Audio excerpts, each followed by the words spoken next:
Remember in my live 2 weeks ago, I talked about the day after in a crisis? Well, that came for me. This is Zippi Livneh. I'm a nurse and a certified food addiction counselor. And if you're here for the first time, welcome to Zippi Live. This is a live that I do every week. And in the past couple of weeks, I've been going through a personal crisis, a health crisis of somebody very close to me and my family. And it's really shaken my life upside down. And as somebody who is addicted to sugary, starchy, hyper-processed foods, I, in a crisis, have to be super careful.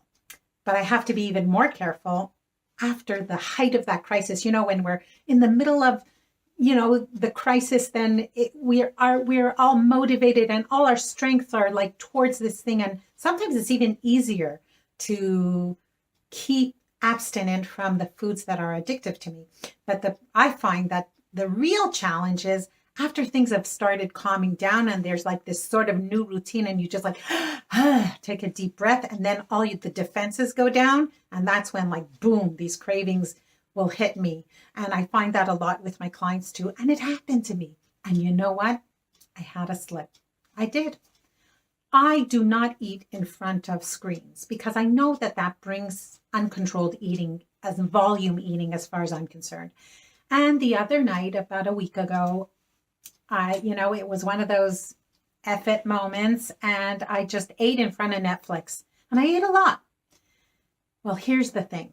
Maybe I could, as somebody who helps people and is considered like one of the leaders in the food addiction field, I could say, you know what? Maybe I shouldn't talk about it in public because people will think, oh, here you see Zippi, she's not so amazing like everybody says she is, blah, blah, blah, But I feel just the other way around. I think that it's very, very important to show the challenges and show the real life situations that even I, as a food addict, even I, as somebody who helps other people get free from food addiction, still struggle with, because this is a lifelong journey. This is not a diet. This is not a program that has a beginning and an end. And you know what?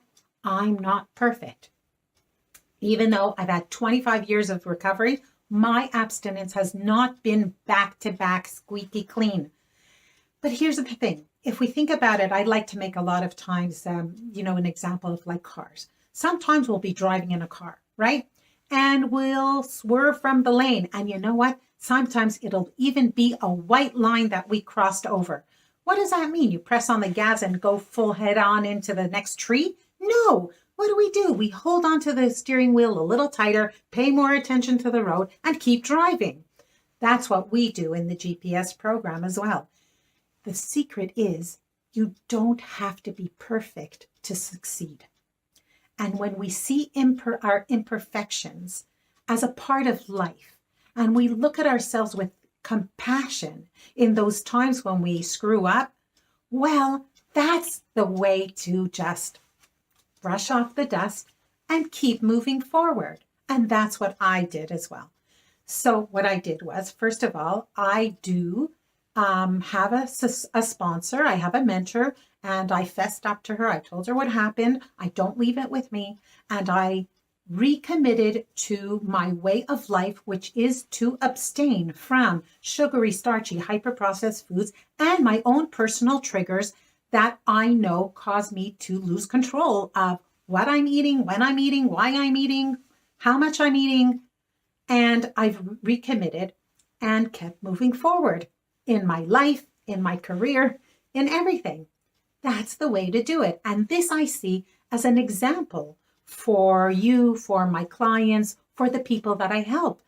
Because I find that one of the things that most make people go off the road and not get back on is this need for perfection. That if it wasn't perfect, if it wasn't squeaky clean, then it wasn't worth anything. That's not the way life really is. And if we can live our lives with the imperfections, then we can really move forward in a very significant way. And that's what I did. And here's a great example. A couple of nights ago, I sat with some of my family members, and they were opening up all kinds of drinks and foods that I don't drink or eat. and they were having a good time and laughing and whatever it was. And I also had a great time with them with my herbal tea. Now you could say, oh, poor Zippi. No, you know what? And I'm not going to say that it was easy. And of course a thought went through my head, wouldn't it be nice to partake in all these drinks and foods, maybe get a little buzz or whatever it is. But you know what? The fact that I decided, or that I acted in accordance to my belief that my abstaining from addictive drinks and foods that are addictive for me is a way of life. And my way of life is more important than being like everybody else at the party. That was the high that I had that evening. That was what made me so grateful for my way of life and for my commitment. And so it's focusing on these wins, right? On these times when I am behaving in accordance to my way of life that help me and give me the strength to get back on track if it happens that I messed up, which happens sometimes. What can I tell you? I'm not perfect either. And so this is my message to you. You do not have to be perfect to succeed. We all mess up sometimes, somehow, in some way. It's okay. It's a part of life. We can learn to live with it and then brush off the dust and keep going. My mentor, one of my great mentors, Beaton Janssen, always says, it doesn't matter how many times you fell, right? It doesn't matter what your last bite was. It matters what your next bite is going to be. It doesn't matter how many times you fell. What matters is that you got up one time more than the amount of times that you fell. So this is my message to you in this week's Zippi Live. Have a wonderful evening, a great week. And if you got something from this video, like it, share it, and don't forget to look in the comments or the links below to see how my program can help you and get some really cool information.